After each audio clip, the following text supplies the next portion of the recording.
Goodwill Community Foundation, creating opportunities for a better life. Filtering is a great feature of Excel that gives you a lot of control over which parts of your spreadsheet are displayed. You can use it to show only the information you need, or find something specific, while hiding the rest of the data temporarily. Now, it is important that you have a header row because the filtering tools will actually get added to the cells in this header row. In this example, I have an equipment checkout log, and there are a lot of things to keep track of, so I'd like to use some filters to simplify it. First, go to the Data tab and click the Filter command, and you'll see these drop-down arrows are now added to your header row. These are what you'll use to access all of the filtering options. Here, you'll see a list of all the different values that appear in this column.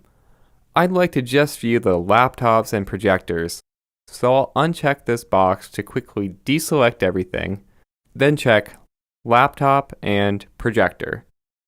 Click OK, and now the drop-down arrow has been changed to a different icon to show that there is a filter applied to this column. We can narrow down this data even further by adding another filter to a different column. Let's filter by the date that the items were checked out. This shows all the months that appear in this column, so I'll uncheck the months that I don't want, then click OK. To get rid of any filter, just click the icon again and select Clear Filter. And I'm going to go ahead and clear this other filter that I applied earlier. So that's how you do simple filtering. Now let's take a look at some more advanced techniques. Using the same menu, you can also search for values that appear in this column. For example, a lot of our equipment is made by a company named Ceres. If we type that here, Excel will look for a match anywhere in this column and then list only those results below. To apply the filter, just click OK. For a little more control, you can use text filters instead. You'll access these from the same menu under Text Filters. Here you can filter information that fits more specific criteria. For example, cells that contain a certain number of characters or data that doesn't contain a word.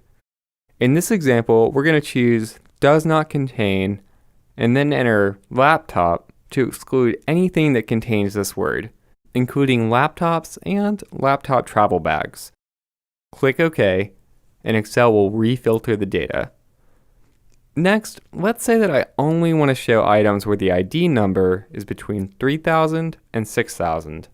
I can click the drop-down arrow and go to Number Filters. And there are a lot of different options here, but for what I need, I'm going to choose Between.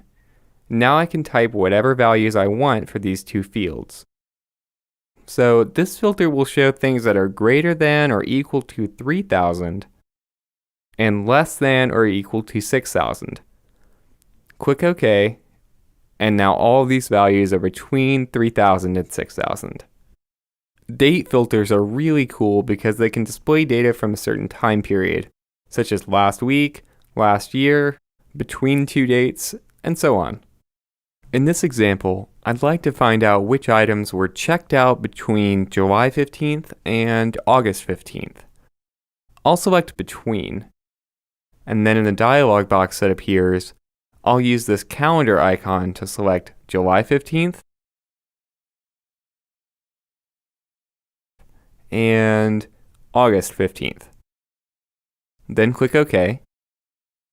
And at this point, we have 3 different filters applied to our worksheet. So it's filtering out most of the items and just showing the ones that meet all of the criteria. If you'd like to remove the filters, you can clear them one by one like we showed you before.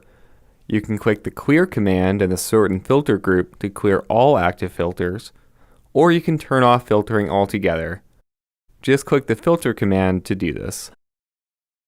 As you can see, filtering can narrow things down really quickly, which will help you find the data you need. And because it includes so many different options, we bet you'll be able to use it with just about any spreadsheet.